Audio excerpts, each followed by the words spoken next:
अच्छा राय साहब, ये कैसे पता लगे कि जो रत्न हम धारण कर रहे हैं वो कौन सी धातु में सबसे ज़्यादा लाभदायक हमारे लिए होगा? क्योंकि बहुत से लोग होते हैं कहते हैं सोने में ही आपको ये पहनना है तो ये आपके ज़्यादा फायदेमंद होगा। हाँ, देखिए ये भी एक अच्छा क्वेश्चन है। कुछ रत्न विशेष धातु में पहने जाते हैं। अच्छा। जैसे पुखराज है जी। या माणिक है हाँ। या पन्ना है, ये सोने में पहनते हैं इसको। जी। अगर कोई सोने में अफोर्ड नहीं कर पा रहा तो पंच धातु में पहन सकते हैं, यानी पीली धातु में पहनना चाहिए इसको, सफ़ेद धातु में नहीं पहनना चाहिए। अच्छा। मोती हो गया, मोती को सफ़ेद धातु में पहनना चाहिए। मोती चांदी में पहन सकते हैं आप, जी। और मोती चांदी में आपको काम करेगा। अच्छा। अब हीरा है, हाँ। हीरा महंगा आता है, खूब महंगा आता है और अच्छा काम करता है, परंतु उसको भी वाइट धातु में पहनना चाहिए, या तो वाइट गोल्ड में पहने अच्छा। या चांदी में पहने, उसको पीले गोल्ड में नहीं पहनना चाहिए। जी। तो इस तरह से हर रत्न की अपनी धातु होती है, उन धातु के हिसाब से उसको पहनना चाहिए। परंतु मेरा मानना ये है कि ऐसा नहीं कि हर चीज़ सोने में हो, सोने की जगह पंच धातु भी हम यूज कर सकते हैं। जी।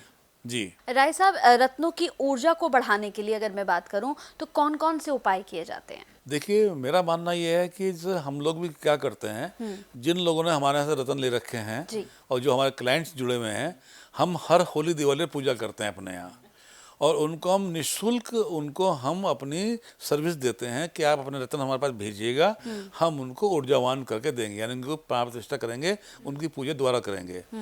तो मेरा मानना ये है कि हर 6 महीने में रत्नों की एक बार से प्राण प्रतिष्ठा हो जानी चाहिए, दोबारा से अभिमंत्रित कर देना चाहिए, तो उसके अंदर ऊर्जा बन जाएगी, ऊर्जा उत्पन्न हो जाएगी। जी राय साहब, जैसे आपने शुरुआत में एक चीज़ कही थी कि रत्न जो हम धारण करते हैं, अगर हमने उंगली में धारण कर रखा तो हमारे शरीर से स्पर्श होना बहुत ज़रूरी है। बहुत सारे लोग गले में धारण करते हैं तो उन्हें ये कहा जाता है कि उसका वजन डबल होना चाहिए। अगर आपने 6 रत्ती का उंगली में पहना है तो 12 रत्ती का आपके गले में होना चाहिए। वो इसलिए कहते हैं कि रत्न गले में बार बार टच नहीं करता, जी। लगातार टच नहीं करता, बार बार हटता रहता है, तो ऐसे हम वजन बढ़ाएंगे तो उसकी ताकत ज़्यादा मिलेगी उसकी। जी।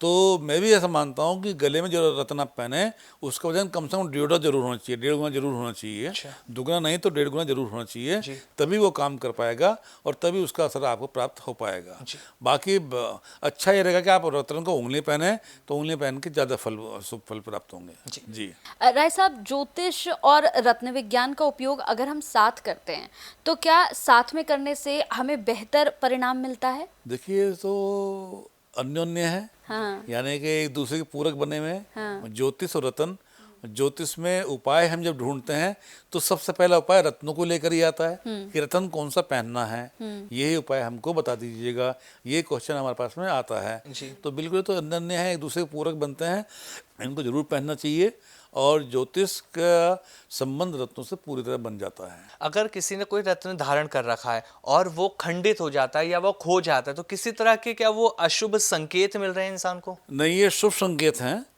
यानी कि आपके ऊपर कोई बुरी दृष्टि पड़ने वाली थी, कोई एक्सीडेंट होने वाला था, कोई दुर्घटना होने वाली थी, जी। कोई नेगेटिव होने वाला था, वो रत्न अपने ऊपर लेकर निकल जाता है, जी। टूट जाता है, फट जाता है या गिर जाता है। तो इसको आप बुरा ना मानिएगा, इसका आपको ये समझ लीजिए शुभ संकेत है ये, अच्छा। कि उसने अपने ऊपर ले लिया या उसकी आयु खत्म हो गई रत्न की। तो वो रत्न फिर दोबारा से धारण कर सकते हैं, दोबारा भी मंत्रित उसे खरीद कर? बिल्कुल नया रत्न आपको तुरंत आपको लेकर आपको धारण करना चाहिए, उससे आपको लाभ मिलेगा।